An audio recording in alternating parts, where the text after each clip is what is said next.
Present. Alderman Kennedy, Alderman Vollmer, Present. Alderman Vaquero, Vice Chair Ingrassia, Present. Chairwoman Davis. Present. We have 4 present and we have a quorum. Thank you. Okay, there we are. So we're coming back to order on Board Bill number 54.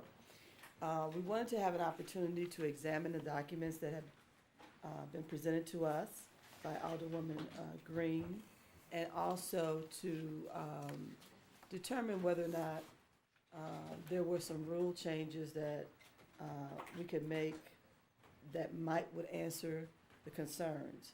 And so, Alderwoman Green, would you like to open again and refresh our memory? Sure. Thank you, Chairwoman Davis, for calling a second meeting so that we can discuss this. Just to give a little bit, I guess, of cliff notes from what we went over before. At the St. Louis Board of Aldermen, we are very much outside of the norm for a normal legislative body in terms of our rules regarding lobbying and the proximity of lobbyists to aldermen during debate of something on the floor. And so what the bill before us does is 2 things. First, it defines what lobbying actually is. And the Missouri state statute does define lobbying under Missouri law. And that is applicable to the Missouri General Assembly. It is not applicable to the St. Louis Board of Aldermen. And so what Board Bill 54 does first is set up the definition of lobbying to be aligned with the state definition of what lobbying is. And we all know that Jefferson City doesn't always do things, especially regarding, ethics and the way that many of us would like them to do. However, their definition of lobbying does fit with best practices for good governance, specifically because it addresses the time and the pay consideration. So generally you are considered a lobbyist if a condition of your employment is that you are working to affect legislation and that you spend a significant amount of your duties or time engaging in those activities. So being, at the Board of Aldermen to represent your employer or represent a special interest, and you are paid for doing that. And then the second piece of the legislation, once we define what a lobbyist is, then says that we cannot, that lobbyists are no longer allowed on the floor. And for the purpose of the floor, the floor is the chambers. So lobbyists can be in the room during committee meetings. They can come and speak on behalf of a bill in a committee meeting. But being on the floor of the board in easy access to aldermen during debate is not the appropriate place under most good governance standards for lobbyists to be. Last time the question was raised as to whether this was this ought to be an ordinance or a rule change, and I did some further research and some further examination, and I do think that at the very least the lobbying definition has to be an ordinance. It's pretty standard for the definition, both we see in Missouri state statute and at other municipalities, for lobbying to be defined as law.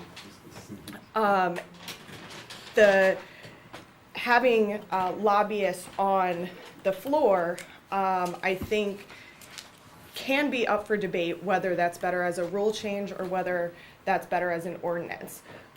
For me, though, the thing that I look at in determining whether something should be an ordinance versus a rule change is whether or not there's a public interest in what in that aspect. So is there a public interest at stake in lobbyists being on the floor of the board. And if there is a public interest in it, then I think that it ought to be something that is debated in front of the public. If there is not a public interest in lobbyists being on the board, then I could see doing a rule change. It is my personal opinion that that there is a huge public stake in the influence of lobbyists. In the role of lobbyists. And so for that reason, I do think that it is an issue that must be debated in the public sphere rather than just a rule change. It needs to be something that really is codified and put into our standard practices. Okay. So you also sent us some additional information the other day that kind of, you gave your conclusion to, and gave us a simpler roadmap to the other information that you had given us. And so I'm sure all of us had a chance to review that, and you kind of narrowed it down to like 7 or so different bodies and their rules and or resolutions that they had in force. And so hopefully everybody had a chance to look at that as well. I wanted to open it up for suggestions, concerns, or questions or whatever before we take any action. And so could I start with you, Alderman Rhodey, please? Sure. I think I stated my opinion fairly clearly last time we met. I think that this is an attempt by, I think it's a mistake to support this. I think it's, this issue is adequately addressed in the rules. I think this is I have been very frustrated with the one-upsmanship type of attitude down here and the holier-than-thou attitude that some people have with how they portrayed fellow members. And I think going ahead and trying to resurrect their reputation when they failed to show up in front of our, a committee hearing that we all had, provide them the opportunity to come and tell their side of the story, where they accused everybody else down here as being unethical. This is just, trying to go ahead and prop up their reputation when they had a chance to come down here and, clear it up in front of a committee, and they chose not to.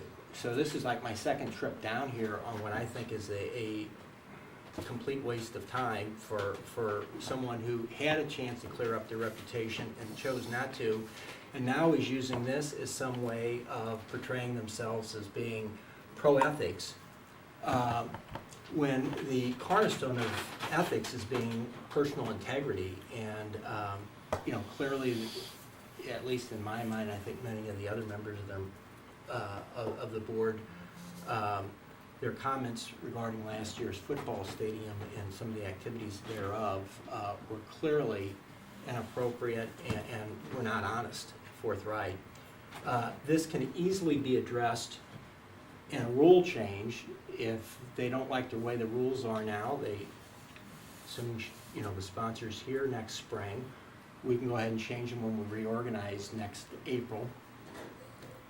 I think a better solution, wouldn't be as much publicity and we couldn't talk about it as much on Twitter, would be everybody putting in $100 or $200 of their capital works funds into the acquisition of some velvet ropes that would run along the side of the board chamber and just segregate that so that it was a clear distinction between what was considered the floor of the board and the place where we have our honored guests. As I said last time, I think that there's far more pressing things, not only in the city, but even in the areas of ethics. We have a collection of ethical board bills that are ordinances that are scattered throughout, which need to be cleaned up, clarified. The one that I spoke about last time, I've asked the clerk to take a look at, and if I could be so bold as to ask him to comment on this. This was a bill that Alderman Shrewsbury, when he was down here, sponsored drafted, which required us disclosing, let me go ahead and properly portray, disclosing gifts that we received or items of value that we received from anyone who might have interest in any legislation before the board. I'm saying that it's not a strict, obvious legal that, but, and my concern is that, as an example, if a non-for-profit group would go ahead and provide funding for a member of the board to go on a trip, a fact-finding trip, and that non-for-profit then would then go ahead and have a piece of legislation before us, we would be obligated to go ahead and report the value of that trip to the city register, would we not? You know, Alderman, I think I really have to give kind of a stock answer here, which is giving a legal opinion to a hypothetical. Just, I really can't be doing that in the public. Okay, I understand, but, Because I represent all of you. yeah, I understand. So, actual facts right now, happy to Right. talk to you about it offline. I'm concerned that there are a number of us that are in violation of that ordinance right now, and I'm not really sure how to fix it. And what prompted me was communicating with the clerk was to try to see if there's a way that we can fix it so that we all don't, that there aren't many of us that are dragged in front of the city councilors trying to understand that. So I think that we should probably think about how to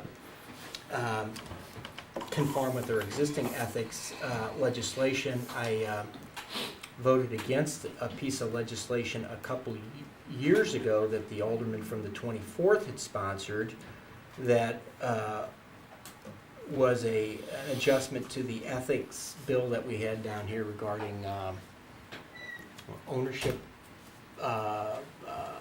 interest in businesses that did business with the city. And my interpretation with how that was drafted was that if for some reason we didn't know that our mother or father-in-law didn't have 100 shares of Ameren UE, and we voted, we would conceivably be in violation of that statute, because, and so when we go ahead and pass these things, I think we need to be very cognizant of the fact that, these things are sometimes feel-good or look-good types of legislations, but they're really kind of meaningless unless they're actually enforced. Alderman Shrewsbury, when he was down here, these things require ethics legislation, very, very difficult to effectively pass and not only pass, but to actually draft in a way that's meaningful, and it requires a great deal of effort. And Alderman Shrewsbury, to his credit, actually put in the effort to understand and work through these things, and wasn't just worried about headlines. And so for that reason, I think this is completely inappropriate, better addressed in a rules committee, and us passing this is only, recognizing or rewarding bad behavior by one of our members. How's that for being blunt? May I respond to something real fast? Hold on, let me finish. Okay. Make your notes and then let me finish it, okay? Alderman, Baum. As I stated last time, it's like the caucus of Joe. I agree with my colleague to the left that this should be, done as a rule change. It's, we can govern ourselves when it comes to this, as opposed to, is the public interested? I've had no one even contact me ever about this. I've never had one person say, hey, what is lobbyists doing on the floor? I don't have a constituency that glues themselves to the TV or the screen or whatever and watches these meetings. All they care about is getting their trash picked up, their trees trimmed, and all the things that are important, their potholes fixed. This is as far as interest, and I don't tweet, or whatever they do. I don't know any. I live a life behind a bar. I can see my constituents on a daily basis. They come and talk to me. This has never, in 14 years down here, almost never been brought up to me. No one's worried about me.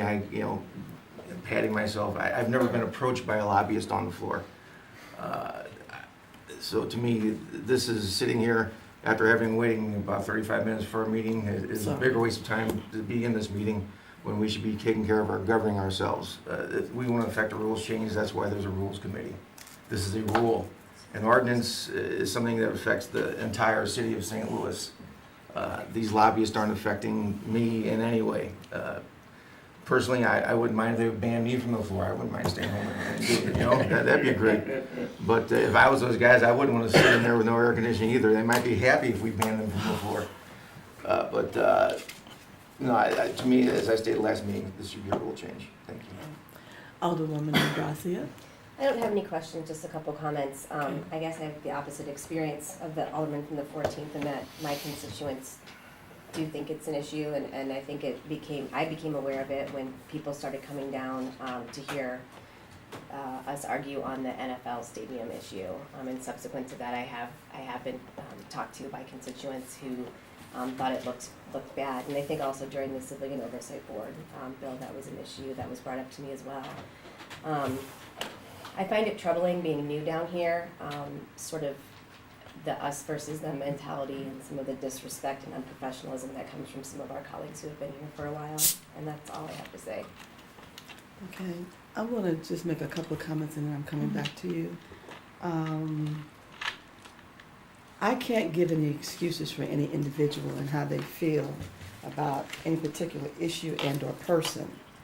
What I can say is that there has been some initiatives, I think, that have gone too far and were purposely done in order to embarrass a government body and the individuals that operate within it.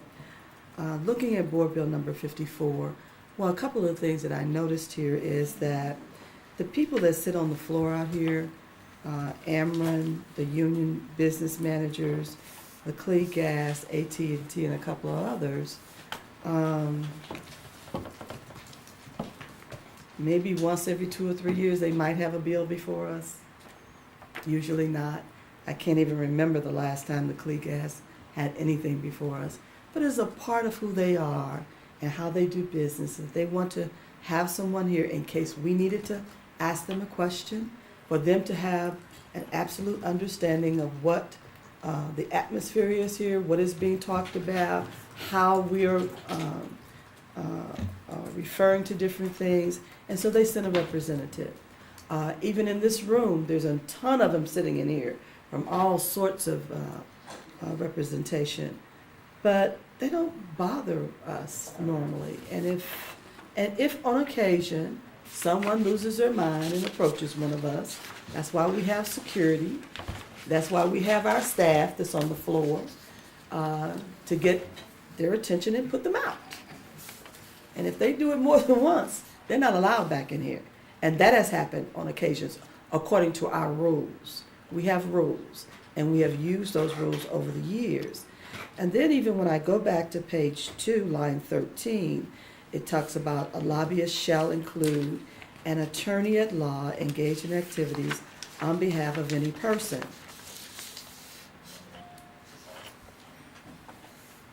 I don't even know if there's one of those representatives that is an attorney. Yes, we've had that experience. During minimum wage, we had an attorney sit at an alderman's desk advising one of our colleagues. He was the alderperson's guest. Yes, who was an That's attorney allowed. who was. It was alderperson's guest. So this. That's allowed. This bill would say that, because that person under a state definition would have been defined as a lobbyist. No, we're not gonna do ordinances that tell alderpersons who they cannot have as their guests. That, you see, you're really reaching for something. Because you're upset about something that happened and it didn't go your way, in a way of speaking. And I'm only saying that because at the end of the day, the rules are very, very clear. And we enforce the rules. And until I saw this, no one had mentioned to any of us that there was a problem. I have no problems with pushing the issue if there's a problem. And if you identify somebody to me, I got my eye on them, and I'll be the first one to say, put them out. Put them out. So that's how you handle things when you have rules. Enforce the rules. But that has to move its natural course on what we do here today. And so Alderwoman Green, based on the, what you've heard from us, I'd like for you to close on Board Bill number 54. I would like to say a couple of things. First and foremost, I am ready to take out the part about lobbyists sitting on the floor, and just pass an ordinance that actually gives us a definition of lobbying, because we don't have a definition of lobbying. Does not require an ordinance. It can go in rules. It is standard procedure for other municipalities and for the state of Missouri, which I passed out the Missouri Revised Statute last time, where it is a state law governing the Missouri General Assembly. It is codified law about what a definition of a lobbyist is. Okay. And for that reason, I think that section of the bill in particular has to be an ordinance. I would then be happy to come back at a later time and talk about other ways that we could address the rules. But in the legislation committee, just so Alderman Moody knows, that committee has taken up a thorough look at our past ethics legislation when Alderman Ogilvie brought forth the campaign finance bill earlier this year. And we have been pulling together all of the past ordinances, looking at them. And I think the chairman of that committee is willing for us to go forward and really do a comprehensive look of what has been done in the past and what are we really not adhering to, because there's no enforcement, nobody. Well, the state even requires us to report. On two different instances, we're required to report to the state on the very issues that were brought up in that particular bill. So a lot of people thought it was kind of like overkill, because we have to report to the state anyway. Right. I mean, every government body does. When I was on the school board, we had to do it because it's required by the state. So if you sit on the St. Louis Community College Board, any government body that you have to report. And so we do it here as well. Yes, but I think we're talking about two different things right now. So I would be happy to bring forth an amendment, if others on the committee would be willing to entertain it, to strike the part about removing lobbyists from the floor, but just keep it so that we are actually creating a definition of lobbying for this governmental body and putting us in line with Missouri state statute and best practice nationally for lobbying. So I would like to bring forth Amendment 1. Go ahead.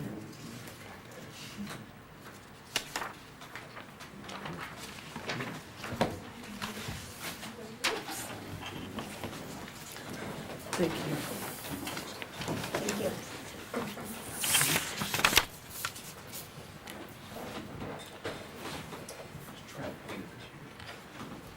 So as I was saying, what amendment? Point of order. Sorry. I don't believe this is properly before us.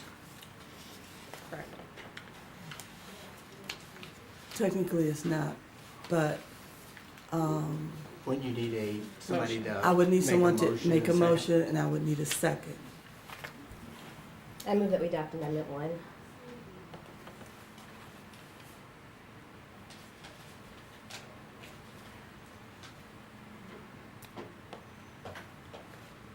Do we have a second?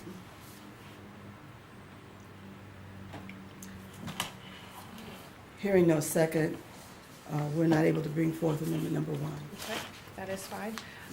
Then I will close on the original bill and just say that, Alderman Vollmer and I do share part of Tower Grove South. And I would love you to come to the Tower Grove South neighborhood meetings sometimes, because this is something that our constituents in that area do talk about. And they talked about it a lot with the stadium. They talked about it a lot with minimum wage when we had a person who is defined as a lobbyist at the state level sitting at another alderman's desk. It does not give good optics for us, and we are way outside the norm in terms of the way that we operate in this body. And that is no disrespect to anybody who has been here for, a long time. I think sometimes those of us who are newer, we see things or have had different experiences than people who have been here for a long time. And that's not to say that anyone's experience is better than anybody else. We come from different places. But I know that ethics and good government is something that my constituents care about quite a bit. It's something that they talk a lot about, not just at a local level, but a state level and a national level. And so I would hope that we would, at the very minimum standards, align ourselves with the very minimal state statutes that govern the Missouri General Assembly, and actually adopt a lobbying definition for this board. So with that, I would like to thank you for your time and ask for your your favorable consideration of Board Bill 54. Do I hear a motion to approve Board Bill number 54? So moved. Do I hear a second? I'll second. I call the roll. Yes, please. Alderman Rhodey, No. Alderman Vollmer, No. Alderwoman Ingrassia, Aye. Chairwoman Davis. No. We have 1 aye and 3 noes.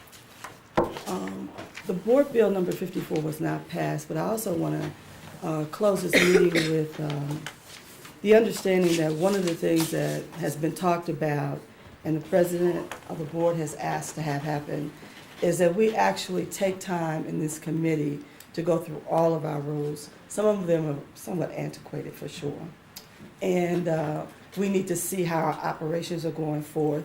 And most especially, we have not been enforcing a lot of the rules that we should enforce upon ourselves. Number one is having your appearance at committee meetings, being more timely with committee meetings, making sure that we have the appropriate information before us and how it is put together before us. So there are a lot of rules there that we need to look at, and we will look at. I don't mind doing it. I kind of like doing that kind of stuff. So in the past, this committee has not had a lot of meetings, but it's going to have a lot of them when we come back. So just be prepared. And I'll spend my time off going through them and putting some priority to the rules that we will look at. So if there are no other comments, meeting adjourned. Thank you.